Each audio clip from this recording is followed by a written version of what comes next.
여러분들하고 은혜를 나누고자 합니다. 우리가 성경을 66권의 성경이 있는데 이 성경을 짜내고 했을 때에 딱 나오는 첫 한 구절이 바로 오늘 저와 읽었던 요한복음 3장 16절입니다. 요한복음 3장 16절. 다 암송하시죠, 그죠? 한번 해보실까요? 아마 이 천국 가서 천국에 들어가기 전에 아마 이거 한번 확인하지 않을까 싶은 생각이 들더라고요. 한번 우리 요한복음 3장 16절 한번 하나님이 세상을 한번 다 암송해 봅시다. 시작. 하나님이 세상을 이처럼 사랑하사 독생자를 주셨으니 이는 믿는 자마다 멸망치 않고 영생을 얻게 하려 하심이라. 예수 믿는 사람이라면 이거 못 외우면 예수 믿는 사람 아니라고 볼 수 있습니다. 그러시죠? 예수 믿는 사람이라면 이 정도는 다 암송을 하셔야 됩니다. 혹시 암송 못 하신 분 오늘 이 암송을 꼭 한번 하시기를 바랍니다. 성경을 짜내면 딱 나오는 말씀이 요한복음 3장 10절 한 절로 성경 66권을 대언할 수가 있습니다. 여러분 요한복음에는 예수님께서 사람들과 대화했던 그 대화가 한 11개가 나옵니다. 11개가 나오는데 그 대화 가운데서 예수님께서 주시고자 하는 메시지가 큰 메시지가 많거든요. 오늘 이 본문의 이야기는 유대인 중에서 유대인의 지도자였던 바리새인 니고데모와의 대화 속에서 나온 이야기입니다. 하나님 세상을 이처럼 사랑하사 독생자를 주셨으니 이는 저를 믿는 자마다 멸망치 않고 영생을 얻게 하려 함이라. 이 귀한 말씀이 니고데모와의 대화 속에서 나왔는데 이 니고데모가 예수님을 가만히 보니 저분은 하나님이 함께한 사람 아니면은 도저히 저런 말 저런 행동할 수가 없다.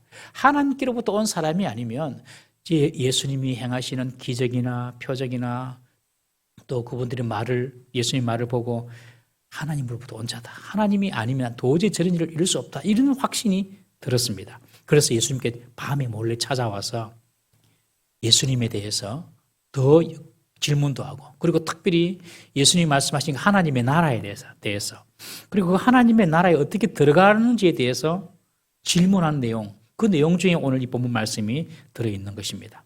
어떻게 하나님의 나라가 이루어지고 그 하나님의 나라에 어떻게 들어가는지 이것이 니고데모에게 아주 궁금했던 것입니다. 그런데 예수님을 보니까 저 예수님은 반드시 하나님께로부터 온 사람이기 때문에 이런 답을 줄 수 있을 것이다 라고 생각을 하고 와서 예수님께 질문을 한 것입니다. 여러분 세상 사람들이 우리를 보고 우리가 알고 그리고 우리가 믿는 믿음에 대해서 관심을 가지고 물어볼 수 있는 일들이 일어난다면 얼마나 영광스럽겠습니까? 나는 당신이 믿는 그 믿음이 어떤지 궁금합니다. 하나님은 눈에도 안 보이는데 당신은 그 하나님을 정말 믿는 것처럼 살아가고 있는데 어떻게 해서 그런 일이 가능한지 나는 궁금합니다. 당신이 생각하는 천국, 그 천국은 어떤 곳이며 그리고 그 천국에 들어가려면 어떻게 해야 하는지 당신을 보니 참 궁금합니다. 여러분 이렇게 여러분들에게 묻는 자가 생긴다면 아마 여러분들은 정말 제대로 믿음 생활을 제대로 하고 있는 것일 것입니다. 오늘 유대인 니고데모가 예수님을 보고 그런 질문을 하는 것입니다. 저분은 하나님으로부터 온 사람이야. 그러니 하나님의 나라에 대해서 알고 싶어. 어떻게 하면 하나님 나라에 들어가는지 나 궁금해 하면서 예수님께 지금 질문하러 온 것입니다. 저와 여러분들에게 하나님에 대해서, 천국에 대해서, 구원에 대해서 질문하는 사람이 많아질 수 있기를 주의 이름으로 축원합니다. 물론 이 니고데모도요 유대인이고 그리고 바리새인이었기 때문에 하나님의 나라에 이르는 길을 잘 압니다. 그것이 뭐냐면 율법을 지킴으로 하나님의 나라에 이르고 율법을 지킴으로 구원에 이른다. 이런 정도는 이 니고데모도 알고 있었어요. 그렇지만 율법을 지킴으로 하나님의 나라에 들어가고 구원받는 이 사실을 알고 있었지만 이 니고데모에게는 정확한 구원에 대한 지식이나 이해가 없었던 것입니다. 정확한 구원에 대한 지식이나 이해가 그에게는 없었어요. 그리고 확신이 없었어요. 여러분 유대교는 종교 중에 하나입니다. 종교. 여러분 기독교는 종교가 아닙니다. 유대교는 종교입니다. 불교도 종교고 유교도 종교고 이슬람교도 종교고 이 종교인들은요 자신이 열심히 종교 생활을 하고 선을 쌓고 노력을 하면 구원에 이르고 그리고 좋은 세상에 간다고 믿습니다. 종교인들은. 종교인이 아닌 사람이 있습니다. 무신론자가 있죠. 이런 사람들은 천국, 구원, 관심 자체가 없습니다. 이런 사람들은. 그냥 눈에 보이는 것만 보고 삽니다. 그런데 종교인들은 내세를 어느 정도 믿습니다. 종교인들은. 그리고 그 내세의 그 구원, 그 해탈의 경지, 그 천국에 들어가는 길이 내가 선을 행하고 그리고 내가 착한 일을 하고 내가 노력을 하고 이 정도는 다 알고 있습니다. 종교인들은. 그렇지만 종교인들에게 한 가지 없는 것이 있습니다. 그것이 뭐냐면 구원에 대한 확신입니다. 확신. 종교인들은 구원에 대한 확신이 없어요. 여러분들 불교에 다니시는 분들에게 여쭤보셔요. 당신은 해탈받을 구원, 해탈을 할 수 있는 또 극락에 갈 수 있는 천국에 갈 수 있는 확신이 있습니까? 여쭤보세요. 확신이 없어요. 제가 30대 때에 군목으로 있으면서 주위에 군성 선임 목사님이 많았거든요. 선임 목사님이 많았어요. 그래서 그분들하고 불교의 도에 대해서 기독교의 도에 대해서 많은 이야기를 나눴는데 말씀드린 것처럼 선임에는 두 종류 선임이 계신다고 했죠. 이판 선임, 사판 선임, 이판 사판. 이판 선임, 사판 선임. 이판 선임은 어떤 선임이냐면은 속세와의 연을 다 끊은 선임입니다. 속세와 연을 끊고 진짜 도를 깨우치고 도를 찾기 위하여 수행하시는 스님이 이판 스님입니다. 그리고 사판 스님은 절의 운영이나 절의 운영이나 재물 이런 거 관리하고 사무나 행정 등을 담당하시는 스님들이 사판 스님입니다. 근데 사판 스님은 절의 행정, 일 이런 거 담당하시는 분이시기 때문에 그런 분들하고 이렇게 이야기를 해보면은 그냥 속세에 있는 사람 같아요. 똑같아요. 그런데 이판 스님 같은 경우에는 속세와 딱 연을 끊고 도를 닦는 분이기 때문에 이 대화를 하다 보면 깊이가 있어요. 그분들은. 제가 이판 스님에게 그렇게 여쭙습니다. 스님은 돌아가시면 해탈할 자신이 있습니까? 그렇게 여쭤봤어요. 그러니 그분이 하신 말씀이 목사님 나는 자신이 없습니다. 그러면 어떻게 하면 해탈을 할 수 있는 경제까지 이룰 수가 있습니까? 그러니 그분이 하신 말씀. 그때 성철 스님이 돌아가셨었거든요. 성철 스님 정도 수행을 하고 덕을 쌓으면은 해탈의 경지에 이룰 수 있겠죠. 다 그러시더라고요. 그러니까 이 종교생활 하시는 분들은 내세는 알고 천국도 있고 극락도 있고 이건 좀 어느 정도 인정을 하는데 내가 거기에 지금 들어갈 수 있다는 그런 뚜렷한 확신이 없는 가운데 있습니다. 왜냐하면 항상 자신은 부족한 줄 알기 때문에 그렇습니다. 자신의 덕이나 자신의 선이 부족한 줄 알기 때문에 그렇게 겸손하게 또 솔직하게 말을 하는 것이죠. 여러분 종교생활은 내가 뭘 더 해야 하고 종교생활은 내가 구원을 이루기 위하여서 내가 뭔가 더 선을 쌓고 공덕을 쌓아야 한다고 생각합니다. 즉 종교생활은 구원이 마치 내게 달려있는 것처럼 자신에게서 어떤 근거를 찾으려고 하는 것이 종교생활입니다. 그렇기 때문에 이 종교생활을 하는 분들은 구원에 대한 확신이 절대로 없습니다. 늘 부족하니까요. 천주교 신부였던 종교개혁자 마르틴 루터가 있습니다. 마르틴 루터는 원래 법학도로서 법관이 되려고 했던 사람입니다. 그런데 이 사람이 수도사가 되기로 신부가 되기로 결심하고 신부가 되었습니다. 특별한 사건이 있었습니다. 친구와 함께 시골길을 걸어가고 있는데 갑자기 폭우가 내리고 번개가 치기 시작했습니다. 친구와 함께 큰 나무 밑으로 숨었습니다. 번개 칠 때는 나무 밑으로 가면 안 됩니다. 큰 나무 밑으로 두 친구와 함께 자기 친구와 함께 둘이가 나무 밑으로 들어갔습니다. 큰 나무 사이로 한쪽은 친구가 서 있고 한쪽은 자기가 서 있습니다. 그런데 그 위로 벼락이 떨어진 것입니다. 그래서 친구가 바로 자기 옆에서 벼락 맞아 적사해서 죽는 것을 봅니다. 이 루터가 그 친구가 죽는 모습을 보고 그에게 죽음의 공포가 찾아왔습니다. 나도 저렇게 죽을 건데 어떻게 하면 이 죽음의 공포를 이길 수 있을까? 우리나라 초대 문화부 장관 이어령 교수님 알고 계시죠? 이어령 교수님 아주 초대 문화부 장관이고 우리나라의 지성이지 않습니까? 지금 그분이 이제 암이 걸려가지고 지금 이렇게 투병 생활을 하고 있는데 그분이 이런 말을 했어요. 지금까지 내가 죽음에 대해서 많은 이야기를 했는데 지금 내가 이제 죽음을 이렇게 막다뜨리면서 보니 지금까지 내가 죽음에 대해서 한 이야기는 창살 속에 갇혀있는 호랑이에 대해서 이야기한 거고 지금 내가 죽음을 딱 막다뜨리고 보니 그 창살 안에 있는 호랑이가 지금 내한테 와 있다는 거예요. 나왔어. 그러니 여러분들도 호랑이 만날 준비하고 살아라. 내가 암 때문에 지금 죽음을 물론 나이도 많으시잖아요. 죽음을 앞에 두니 창살 안에 있던 호랑이가 튀어나와가지고 지금 내 눈앞에 서 있다. 나는 그렇게 죽음이 직접 느껴진다. 여러분들도 호랑이 만날 준비하고 살아라. 여러분 이 마르틴 루터가 이 친구가 옆에서 죽는 것을 보고 죽음에 대한 공포가 확 그에게 들어온 것입니다. 어떻게 하면 이 죽음의 공포에서 자유롭고 해방받을 수 있을까? 그리고 결심한 것이 그래 신부가 돼야 되겠다. 하나님을 연구하고 하나님과 가까이 가면 이 죽음에 대해서 조금 더 자유로울 수 있지 않겠나? 이렇게 생각을 하고 수도사가 된 것입니다. 그런데 수도사가 된 이후에도 죽음의 공포 그리고 구원에 대한 의심은 늘 자기 속에서 일어났기 때문에 마음이 편하지 않았습니다. 수도원에서 철학 기도를 하고 성경을 읽고 노동을 하고 수도원의 규칙을 철저하게 지키고 준수하고 그랬지만 그에게는 두려움을 이길 수 있는 그런 평안과 구원에 대한 확신이 절대로 생기지 않았어요. 심지어 로마 교황청 앞에 보면 성계단이 있습니다. 스칼라 산타라고 해서 거룩한 계단이다. 그렇게 만들어놓은 성계단이 있어요.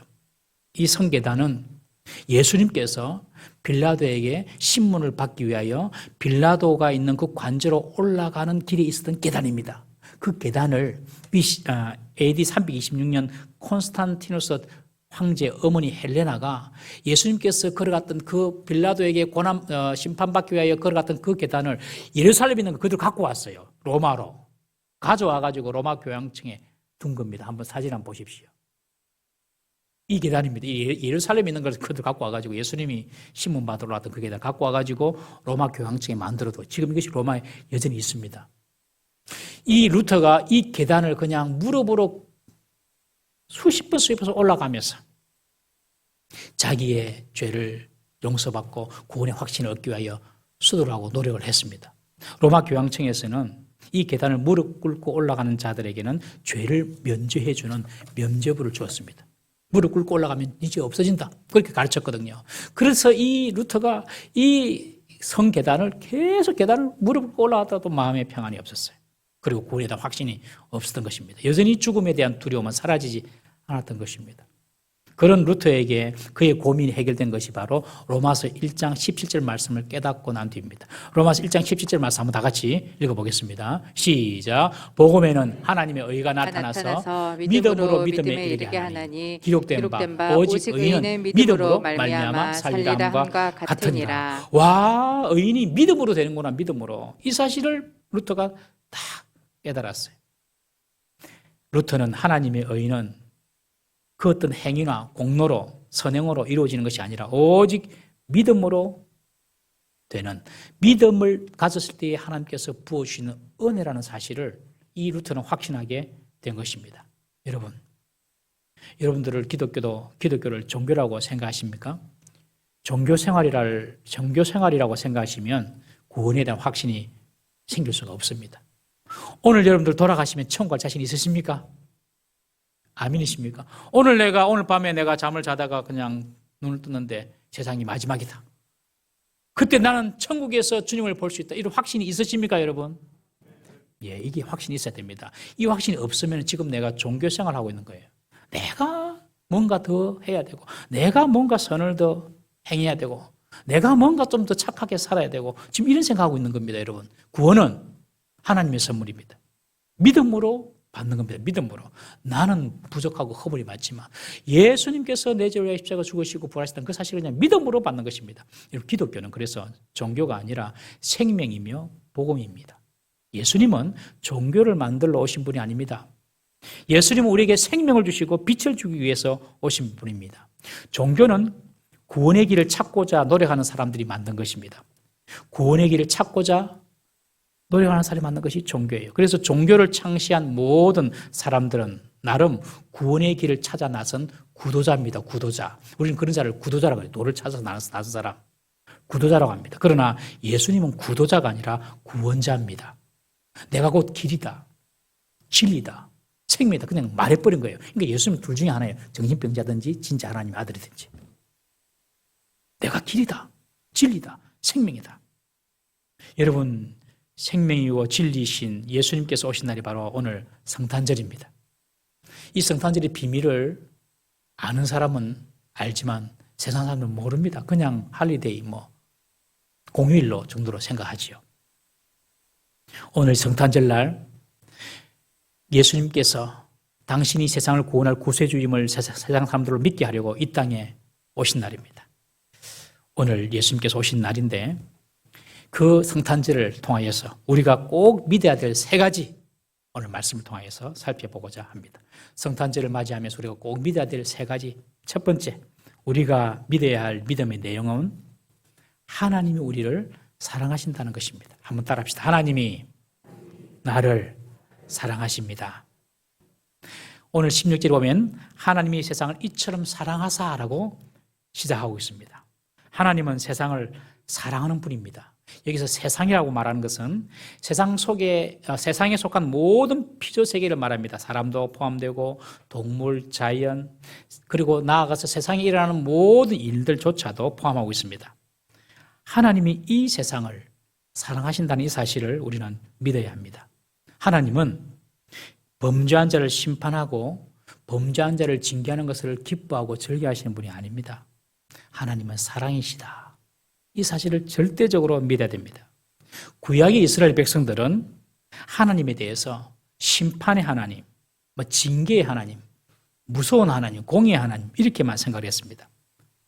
구약의 이스라엘 백성들은 하나님을 사람의 실수나 허물 결코 용납하지 아니하시는 엄격한 하나님으로 생각을 했습니다. 왜냐하면 그 이스라엘의 역사 자체가 고통과 억압과 징계의 역사이기 때문에 그렇습니다. 애굽에서 430년 동안 종살이했지요. 가나안 땅에서 350년 동안 사사시대를 겪으면서 외적의 침입에 시달려야 했지요. 왕국을 세워서 왕국 시대가 되었지만은 다윗 시대, 솔로몬 시대를 제외하고는 이 왕국이 북왕국 남유다로 나눠져 가지고 북이스라엘은 아수르에, 남유다는 바빌론의 침략을 받고 완전히 파괴해 버렸지요. 이후에도 로마 시대 때는 로마가 예루살렘을 완전히 불태워 버리고 이스라엘을 정복했지요. 그러니 이 이스라엘 역사를 보면 그냥 박해, 핍박, 고통의 역사예요. 그러니 이 이스라엘 사람들은 하나님에 대해서 하나님은 너무너무 무시무시하고 하나님은 무자비하고 심판하는 것을 즐겨하고 좋아하시는 그런 하나님으로 알았던 것입니다. 사실 그들이 겪었던 고난은 하나님의 심판이 아니라 그들의 배도와 배신, 하나님 말씀에 대한 불순종, 완악함 때문에 그들이 생겼는데 그런 것들은 생각하지 못하고 자신들이 한 짓은 모르고 하나님은 그저 무서운 하나님이다. 심판하신 하나님이다. 이렇게만 생각하고 있어요. 하나님 예레미야를 통해 말씀하십니다. 우리 예레미야 29장 11절 말씀 한번 다 같이 읽어보겠습니다. 제가 참 좋아하는 말씀입니다. 시작. 여호와의 말씀이니라. 너희를 향한 나의 생각을 내가 아나니 평안이요 재앙이 아니라 너희에게 미래와 희망을 주는 것이니라. 아멘. 하나님 우리에게 늘 미래와 희망을 주십니다. 재앙이 아닙니다. 요한 1서 4장 16절 말씀 한번 읽어보겠습니다. 요한 1서 4장 16절 시작. 하나님이 우리를 사랑하시는 사랑을 우리가 알고 믿었노니 하나님은 사랑이시라. 사랑 안에 거하는 자는 하나님 안에 거하고 하나님도 그의 안에 거하시느니라. 하나님이 사랑이시다. 계속 성경을 말씀하십니다. 여러분 하나님이 사랑이라는 사실을 믿으시고 하나님이 우리를 사랑하신다고 꼭 믿으시기 바랍니다. 그래야지 신앙생활이 행복합니다. 하나님의 사랑을 경험으로 체험해야 하는 것입니다. 여러분들 신앙생활 행복합니까? 행복한 사람은 하나님이 사랑해주지 않은 사람입니다. 그러나 행복하지 않는 분들은요, 하나님이 사랑인지 잘 모르는 분이에요. 여러분, 자녀와 부모의 관계가 안 좋은 이유 중에 하나가 자녀가 부모에 대해서 오해하기 때문에 그렇습니다. 이상한 부모를 제외해두고 보통 평범한 부모 치고 자녀 사랑 안 하는 부모가 어디 있겠습니까? 다 보통 부모들은 사랑하죠.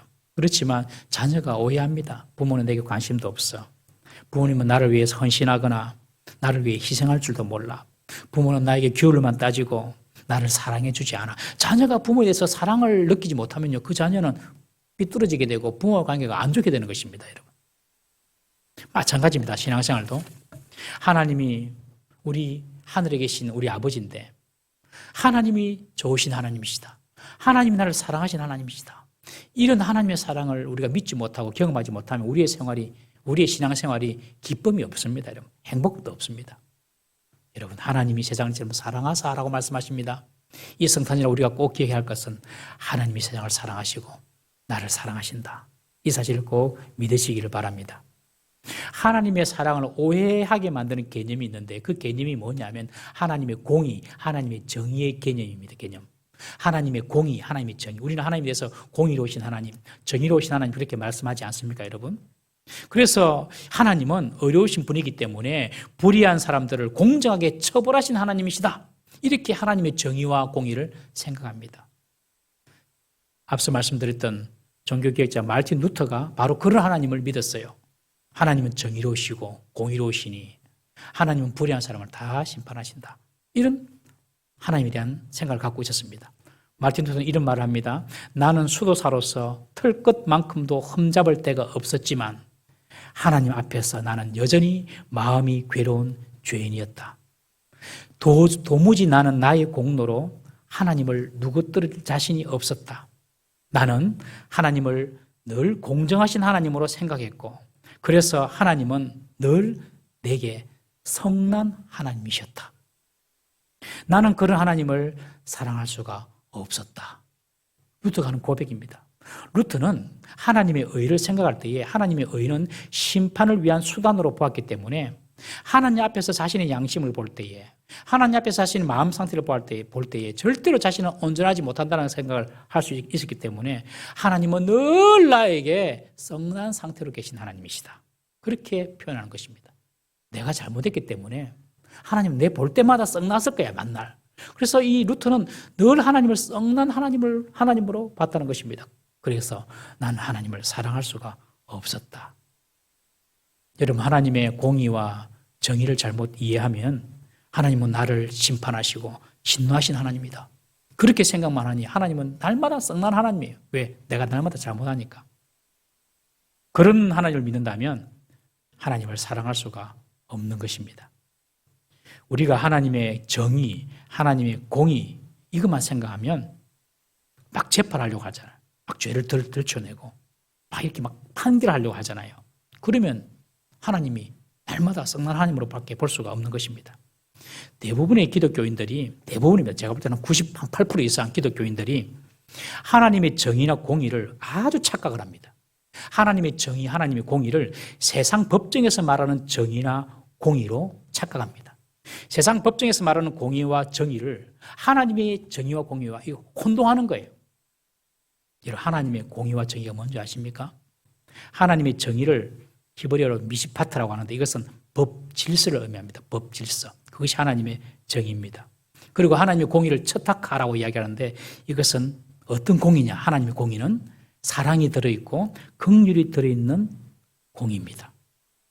하나님의 공의에는 그냥 세상 법정에서 말하는 그런 공의 정의가 아니라 사랑이 들어있고 긍휼이 들어있는 공의. 그것이 바로 하나님의 공의라는 사실을 꼭 기억하십시오. 포도원 품꾼 비유가 있습니다. 마태복음 20장에 보면은 포도원 품꾼의 비유가 나옵니다. 포도원에서 일할 일꾼들을 뽑는데 주인이 나갑니다. 아침 6시에 나갑니다. 아침 6시에 나가니 일거리를 찾는 사람이 있어요. 내가 오늘 우리 집 포도원에 오면 한 데나리온 줄게. 한 데나리온은 하루 일할 품삯입니다. 그러니 이 사람이 감사해서 일을 합니다. 또 9시에 나가니 또 일할 사람이 있어서 또 데리고 옵니다. 12시, 3시. 그래서 사람들 다 데리고 옵니다. 우리 집 포도원에서 일을 해라고. 그럼 내가 한 데나리온 주겠다고. 그리고 6시에 시마인데 5시에 나가보니 또 사람이 있어요. 그러니까 1시간 일하는 거예요. 5시 사람들 데리고 와가지고 일을 시킵니다. 나중에 이 포도원 주인이 이제 일을 다 끝내고 늦게 온 사람한테 먼저 이제 품삯을 줍니다. 5시에 와서 1시간 일하는 사람에게도 한 데나리온 탁 주는 거예요. 오늘날로 이야기하면 하루 일할 품삯 한 7, 8만, 10만 원 정도 되겠죠. 그리고 또 3시에 온 사람에게도 또 한 데나리온 주는 거예요. 아침 6시에 와가지고 꼬박 12시간 일하는 사람에게도 한 데나리온 주는 거예요. 그러니 일찍 온 사람들이 불평하기 시작합니다. 주인이요, 왜 우리에게도 똑같이 한 대라는 줍니까? 저 사람은 일을 1시간밖에 안 했는데, 저 사람은 일 2시간밖에 안 했는데, 3시간밖에 안 했는데, 저 사람도 한 대라는 주고, 아침부터 일한 우리에게도 한 대라는 주고, 이거 불공평한 거 아닙니까? 그러니 그 주인이 하는 말이, 친구야, 내가 네한테 잘못한 것이 없다. 내가 너와 한 대라는 약속을 하지 않았느냐? 그렇게 말합니다. 사실 집주인이 일찍 온 일꾼들에게 처음 약속한 대로 한 데나리온을 주었기 때문에 전혀 불의하거나 전혀 불공평한 것이 아니었습니다. 이것이 하나님의 정의가 들어있는 사랑입니다. 또 성경에 보면 잘 아시는 여러분들 아버지 재산을 가지고 나가서 탕진하고 돌아온 둘째 아들 있지 않습니까? 그 둘째 아들이 아버지 재산을 가지고 나와서 탕진해버리고 집으로 왔는데 아버지가 그 아들을 보고 잔치를 벌여줍니다. 잔치를 벌여주니까 큰아들이 아버지의 처사가 못마땅하고 마음에 안 듭니다. 나는 아버지 집에서 열심히 일만 했는데 저 둘째 아들 동생은 아버지 재산을 가지고 나서 허랑방탕하고 다 써버리고 돌아왔는데도 저렇게 둘째 아들에게는 잔치를 베풀어주고 저렇게 축하해 주냐 하면서 이 큰아들이 아버지에게 따집니다. 아버지 창기와 함께 자기 재산, 아버지의 재산을 다 말아먹어버리면 이 둘째 아들이 돌아왔는데 잔치했는데 말이 됩니까? 이 큰아들은 아버지의 마음을 이해하지 못하고 아버지의 정의에 호소를 하고 있었던 것이었습니다. 이 큰아들은 사랑에 빠진 세상적인 정의로만 동생을 바라보고 있었습니다. 그러나 아버지의 마음은 그렇지 않죠. 아들이 돌아왔으니 죽었다가 살았다. 내 아들 잃어버린 줄 알았는데 돌아왔다. 그것이 아버지 마음이 더 큰 것입니다. 아들에 대한 사랑. 그래서 그 아들을 위하여서, 둘째를 위하여서 옷을 입히고 잔치를 베풀게 한 것이죠. 여러분, 하나님의 사랑, 하나님의 공의, 하나님의 정의, 이 개념을 잘 알아야 되는데, 하나님의 정의나 하나님의 공의는 세상 법정에서 땅땅땅 판사가 두드리는 그런 법봉에서 이루어지는 정의나 공의가 아니라 하나님의 긍휼과 사랑이 들어가 있는 공의인 줄 믿으시기 바랍니다. 이것이 성경이 말하는 하나님의 정의입니다. 하나님의 공의입니다. 긍휼과 사랑이 들어가 있는 하나님의 정의, 공의. 여러분, 하나님은 사랑이시다. 이 사실을 절대적으로 믿으시길 바랍니다.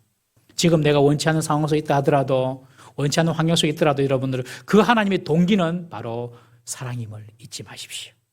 하나님께서 여러분들 사랑하셔서 지금 내가 원치 않는 그런 상황 가운데 있을지라도 그렇게 하나님께서 인도하고 계십니다. 지내놓고 보면 압니다. 5년 지나고 10년 지나고 지내놓고 보면 그때 그것이 하나님의 사랑이었구나 알게 되는 것입니다. 사랑의 하나님은 행동하십니다. 사랑은 반드시 표현되고 행동으로 나타나게 되어 있습니다. 우리가 믿어야 될, 성탄절에서 우리가 기억하고 믿어야 될 두 번째 믿음은 하나님은 우리를 사랑하셔서 행동하셨다는 것입니다. 그 행동이 무엇입니까? 바로 독생자를 주신 것입니다. 독생자. 하나님은 사랑의 증거로 독생자를 주셨습니다. 이 독생자란 말은 노모게네스라는 이 말인데, 이 말은 그저 한 아들이라는 그런 의미가 있는 것이 아니라 성품과 속성에 있어서 유일한 존재라는 겁니다. 독생자란 말은 유일한 존재라는, 유일한 존재. 그리고 그 독생자는 하나님의 유일한 아들일 뿐만 아니라 우리를 대속할 수 있는 유일한 존재다. 우리의 죄를 대속할 수 있는 유일한 존재라는 의미가 바로 독생자라는 의미입니다. 즉, 우리를 구원하기 위하여서 이 땅에 오신 분이 바로 예수님 한 분밖에 없다는 것입니다. 로마서 5장 8절 말씀 한번 보겠습니다. 로마서 5장 8절 시작. 우리가 아직 죄인 되었을 때에 그리스도께서 우리를 위하여 죽으심으로 하나님께서 우리에 대한 자기의 사랑을 확증하셨느니라. 하나님께서 우리를 사랑을 하시는, 우리를 사랑했는데 그 사랑이 어떻게 나타나느냐? 독생자, 유일한 대속주이신 예수님을 우리에게 주심으로 말미암아 하나님의 사랑을 확실히 증거하여 보였다는 것입니다. 여러분, 우리가 쓸만하고 의롭고 괜찮은 사람이었을 때에 예수님께서 우리를 위하여 오신 것이 아닙니다. 우리가 죄인 되었을 때입니다. 죄인 되었을 때. 스스로 부족하고 스스로 죄인이다 이렇게 여기고 있을 때에 예수님께서 우리를 위하여 이 땅에 오신 것입니다. 우리가 예수님을 믿어야 할 이유는요, 딴 데 있는 것이 아닙니다. 우리가 죄인이기 때문에 그렇습니다. 여러분, 이런 분은 반드시 교회에 나오셔야 됩니다. 이런 분들은. 첫 번째, 어떤 분들은 반드시 교회에 나오셔야 되냐면, 세상이 우연히 저절로 만들어진 것 같지는 않다라고 생각하시는 분들은 반드시 교회에 나오셔야 됩니다. 세상을 하나님 만드셨거든요. 세상은 저절로 우연히 만들어졌어 이렇게 믿는 분들은 교회 나올 필요 없습니다. 그러나 세상이 저절로 우연히 만들어졌다고 이야기는 너무 그거는 허무맹랑이라고 생각하시는 분들은 교회 나오셔야 됩니다. 두 번째, 어떤 분들이 교회 나오셔야 되냐면, 사람이 죽고 난 뒤에 이것으로 세상이 끝이 아니라 반드시 어떤 내세가 있어 이런 막연한 생각을 하신 분들은 교회 나오셔야 됩니다. 사람이 죽고 그냥 끝나, 세상은 이것으로 끝이야 라고 믿는 분들은 교회 나올 필요 없습니다. 그러나 죽고 난 뒤에는 사후세계가 있어 라고 생각하시는 분들은 반드시 교회에 나오셔야 됩니다. 천국과 지옥이 있거든요. 그걸 교회에서 가르쳐 주거든요. 세 번째, 이런 분들은 또한 반드시 교회에 나오셔야 됩니다. 나는 아무리 봐도 죄가 있어. 나는 죄인이야. 나는 죄가 있는 죄인이야. 자기가 죄인이라고 생각하는 사람은 반드시 교회에 나오셔야 됩니다. 죄인이라고 생각 안 하신 분들은 교회에 나올 필요가 없습니다. 우리가 예수님을 믿는 이유는 바로 우리가 죄인이기 때문에 그렇습니다. 예수님께서 우리 죄를 위하여 십자가에 죽기 위하여 이 땅에 오시기 때문에 우리는 그 예수를 믿음으로 우리의 죄가 용서받을 수가 있는 것입니다. 그 누구도 우리의 죄에 대해서 책임져 주는 분은 한 사람도 없습니다, 여러분. 우리 요한 1서 4장 10절 말씀 한번 읽어보겠습니다. 요한 1서 4장 10절 시작. 사랑은 여기 있으니 우리가 하나님을 사랑한 것이 아니요 하나님 우리를 사랑하사 우리 죄를 속하기 위하여 화목제물로 그 아들을 보내셨습니다. 우리의 죄를 속하기 위하여서, 우리의 죄를 갚아주기 위하여, 우리의 죄를 갚아주기 위하여, 내가 갚는 것이 아닙니다. 예수님이 갚아준 겁니다. 우리 죄를 갚아주기 위하여 화목제물로 그 아들 예수님을 보내셨다. 여러분, 예수님의 사랑은 이론이나 말이 아닙니다. 그냥 자신을 아낌없이 십자가 위에서 자신을 내어주신 사랑입니다. 이 세상에 얼마나 많은 현인들이, 지혜로운 사람들이 말과 이론으로 세상을 가르치려 하고 있습니까, 여러분? 좋은 말 많이 하죠. 좋은 이론 많이 가르쳐 주죠. 그러나 예수님은 그런 분이 아닙니다. 예수님은 그냥 자기 몸을 우리의 대속물로 내어주신 분이십니다. 예수님의 십자가의 사건 앞에서 우리가 해야 할 일은 하나밖에 없습니다. 그냥 이 사실을 믿는 것입니다. 예수님께서 나를 위하여, 내 죄를 속하기 위하여, 내 죄를 용서하기 위하여 이 땅에 오셨구나. 그리고 나 때문에 십자가에 죽으셨구나. 이 사실을 그냥 받아들이고 믿기만 하면 되는 것입니다, 여러분. 이것이 은혜인 것입니다. 요한복음 6장 29절 말씀 한번 읽어보겠습니다. 요한복음 6장 29절 제가 읽어드릴게요. 시작. 예수께서 대답하여 이르시되 하나님께서 보내신 이를 믿는 것이 하나님의 일이니라 하시니. 예, 보십시오. 예수께서 대답하시되 하나님께서 보내신 이를 믿는 것. 하나님께서 보내신 일이 바로 예수님입니다. 하나님 아들 예수님, 독생자 예수님. 믿는 것이 하나님의 일이다. 우리가 하나님 일을 하는 사람이잖아요. 뭐가 하나님 일입니까? 예수님을 믿는 것이 하나님의 일인 것입니다. 거창한 것이 아닙니다. 다른 일이 아닙니다. 하나님을 믿는 것이 하나님이 기뻐하시는 일이라는 것입니다. 예수님을 믿는 사람은 하나님의 일 속으로 들어가는 사람입니다. 우리가 복음을 전할 때에 우리는 하나님의 일을 하고 있는 것입니다. 목사, 전도사님, 교육자만 하나님의 일을 하는 것이 아니라 우리가 있는 삶의 현장에서, 직장에서든지 학교에서든지 어디서든지 우리가 다른 사람으로 하여금 하나님이 보내신 예수님을 믿게 하는 일을 한다면 우리는 다 하나님의 일을 하고 있는 줄 믿으시기를 바랍니다. 성탄해 주는 두 번째 믿음은 하나님의 아들 독생자 예수 그리스도를 믿는 것입니다. 하나님이 나를 사랑하시고 그 사랑으로 독생자 예수님을 주셨고 그 예수를 믿는 것, 우리가 성탄절에 꼭 가져야 될 믿음입니다. 마지막 세 번째로 우리가 성탄절에 믿어야 할 것은요, 믿는 자에게는 영생을 주신다는 사실을 믿어야 됩니다. 믿는 자에게는 영생을 주신다. 이 사실을 믿어야 됩니다. 16절에 보시면 이는 그를 믿는 자마다 멸망치 않고 영생을 얻게 하려 하심이라 라고 말씀하고 있습니다. 여러분, 계란에도 유정란이 있고 무정란이 있지 않습니까? 겉으로 보면 구분이 안 됩니다. 영양학적으로도 거의 크게 큰 차이가 없다고 합니다. 그러나 무정란과 유정란의 극명한 차이가 무엇입니까? 그것은 생명이 있느냐 없느냐의 차이죠. 무정란은 아무리 품고 있어도 생명이 나올 수가 없습니다. 그러나 유정란은 생명이 나오죠. 여러분, 우리가 예수를 믿으면 우리에게 영원한 생명이 들어오는 줄 믿으시기 바랍니다. 요한 1서 5장 12절 말씀 함께 읽어봅니다. 시작. 아들이 있는 자에게는 생명이 있고 하나님의 아들이 없는 자에게는 생명이 없느니라. 여러분들 세상에 나가보십시오. 우리 오늘 예배 마치고 밖에 나가보십시오. 그 사람들 우리하고 차이가 뭐 있으면 똑같습니다. 겉으로 보면 다 똑같아요. 생긴 것도 똑같고 먹는 것도 똑같고 다니는 것도 똑같고 다 비슷합니다. 세상 사람들이랑 믿음을 가진 우리나 겉으로 보면 별반 다를 것이 없습니다. 유정란, 무정란처럼 다 똑같이 보입니다. 그러나 그 속에 하나님의 아들을 믿음으로 생명이 있느냐 없느냐, 그것은 겉으로 드러나지 않습니다.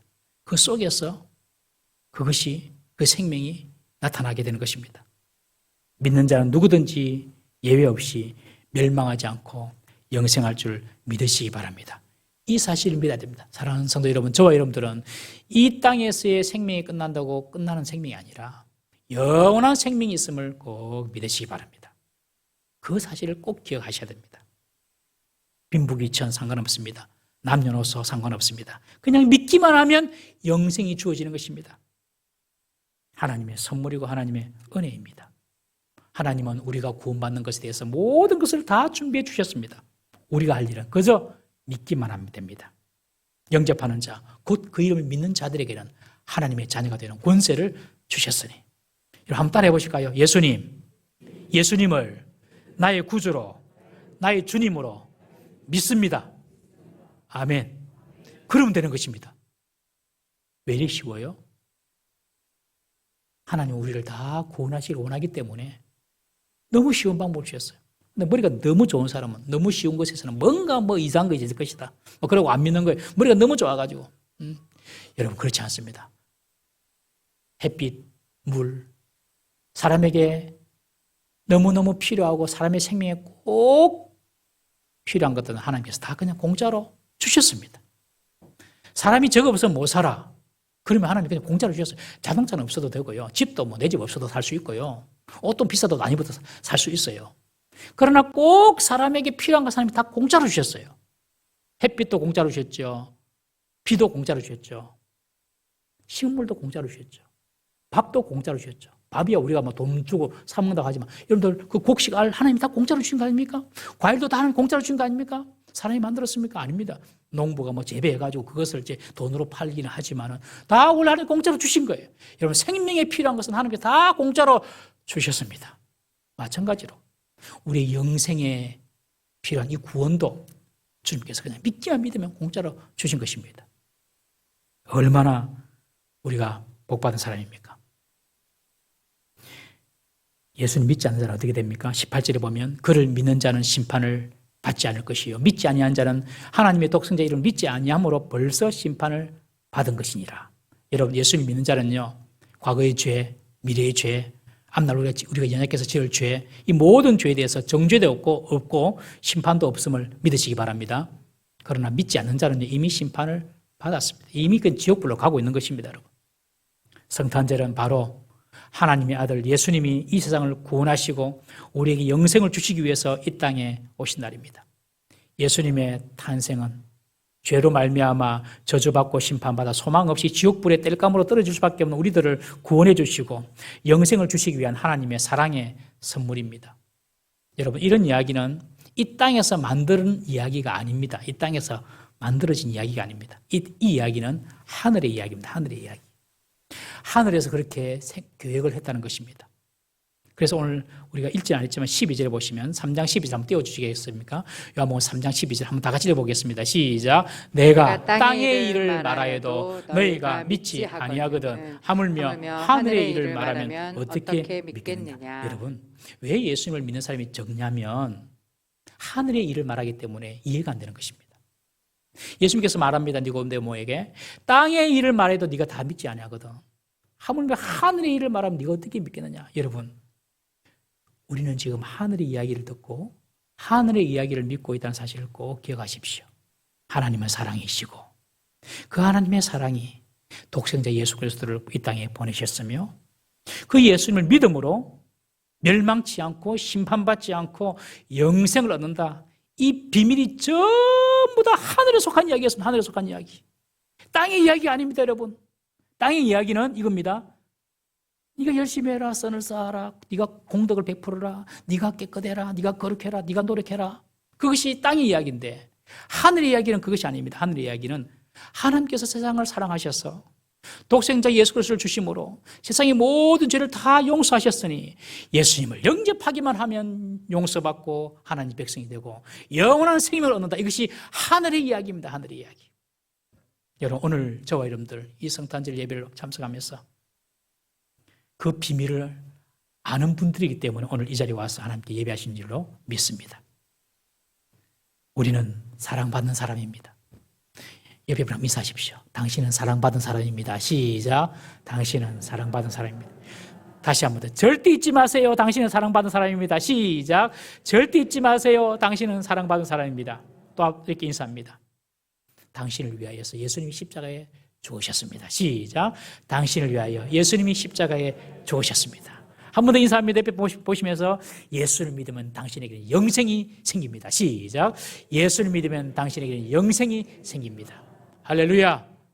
이것은 땅의 이야기가 아니라 하늘의 이야기입니다. 그래서 땅에 속한 사람들은 이해가 안 됩니다. 그런데 우리에게는 믿음을 주셔서 그냥 그것을 이렇게 받아들이게 하시고 믿게 해 주셨습니다. 사랑하는 성도 여러분, 이 하늘의 비밀을 주위에 알지 못하는 자들에게 전가하며 살아가는 저 여러분들 되시기를 주의 이름으로 축원합니다. 다 같이 기도하겠습니다. 하나님 아버지, 하나님 우리를 사랑하시는 것을 저희들이 때로는 잊고 살 때가 있었습니다. 환경을 보고 또 내 형편을 보고 꼬이고 힘들고 어려워지면 하나님 나를 사랑하지 않는 것처럼 생각하기를 할 때가 있었음을 고백합니다. 그러나 그 가운데도 우리를 향한 하나님의 사랑이 변함없다는 사실을 오늘 다시 한 번 더 말씀을 통하여 알게 하시니 감사를 드립니다. 하나님의 그 사랑을 어떠한 상황 가운데서도 놓지 않고 붙잡게 해주시고 나를 위하여 이 땅에 오신 그 예수님의 십자가의 죽음과 그 죽음을 통하여 우리에게 주시는 구원과 영생을 철저히 믿고 신뢰하며 살아갈 수 있는 우리 모든 성도들 되게 하여 주옵소서. 이 땅의 이야기가 아니라 하늘의 이야기를 듣게 하시고 믿게 하신 은혜 감사를 드립니다.